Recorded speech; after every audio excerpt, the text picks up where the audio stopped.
Hey everyone, today we're jumping into a story that has shaped so much of our world. It's an epic journey, really. It kicks off in a perfect garden, takes a hard turn into a broken world, but it doesn't end there. It builds toward this incredible promise of a kingdom that can't be shaken. So, let's trace this powerful narrative together. So where does it all begin? Well, not in some peaceful void. The story starts in chaos and darkness. And out of that, God speaks. He brings order, beauty, and goodness into existence. He designs this incredible world, a place just teeming with potential, where life is meant to absolutely flourish. And right at the heart of this brand new world, you have humanity, created to work in partnership with God. But there's a catch. This partnership hinges on a single pivotal choice, and that choice is going to shape everything that comes next. Okay, this is where it gets really fascinating. The choice wasn't some simple black and white good versus evil thing. It was really a choice between two totally different ways of living.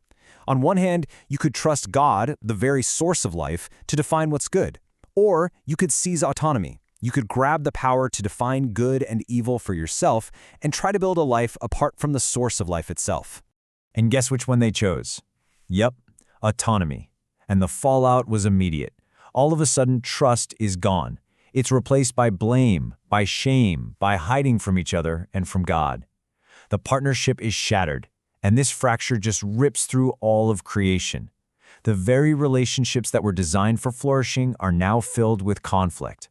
But right here, in this moment of total failure, God makes this mysterious promise. It's a bit cryptic, but he says that one day, a descendant will come, someone called the wounded victor. This person is going to crush evil at its source, but he's going to get wounded doing it. And that right there, that's the very first glimmer of hope in a story that just got really dark. Now you might think, okay, one bad choice, but it doesn't stop there. Not even close. That single decision set off a chain reaction, a kind of downward spiral that shows us this fundamental pattern of decay that just seems to be woven into the human condition. And you can just see how things escalate. It starts with one person, Cain. His envy boils over and he murders his own brother. Then, a few generations later, you have his descendant, Lamech, who isn't just violent, he brags about it, he celebrates it. And this all leads to the city of Babel, where you see all of humanity banding together not to partner with God, but in this huge project of rebellion just to make a name for themselves. And this isn't just some ancient history lesson. Fast forward hundreds of years, and the prophet Ezekiel is looking at his own nation, and he sees the exact same decay. Only this time, the rot is coming from the inside out.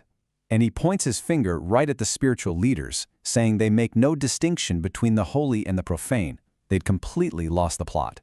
Ezekiel uses this incredible image. He says the leaders were using weak mortar. They were just plastering over these deep, structural cracks in society with comforting words that had no real truth to them. Sacred things were treated like they were no big deal.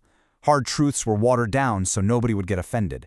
And in one of the most heartbreaking lines in the whole Bible, God says he looked for just one person to stand in the gap and take responsibility.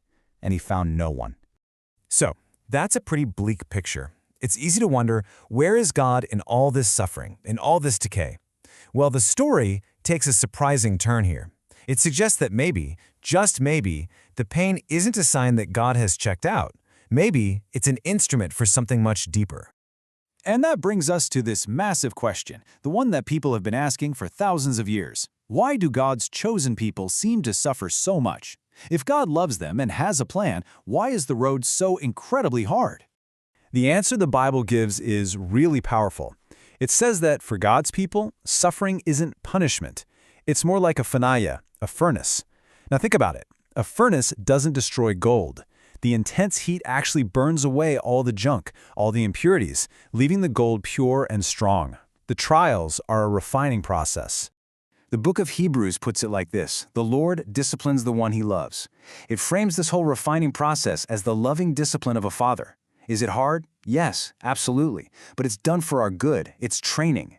It's meant to shape our character so we can share in his holiness. It's preparation, not abandonment. Okay, so if life is a race and it involves some pretty tough training, who shows us how to run it? Who do we look to when the pain gets real? Well, that brings us to the hero of the entire story, the fulfillment of that promise made all the way back at the beginning. Jesus is the wounded victor. He faced the absolute worst suffering, the greatest injustice imaginable, and yet he ran his race perfectly. He didn't sidestep the cross, he endured it, because he was focused on the joy and the victory waiting on the other side. He's not just our example, he's the one who makes the way possible for us.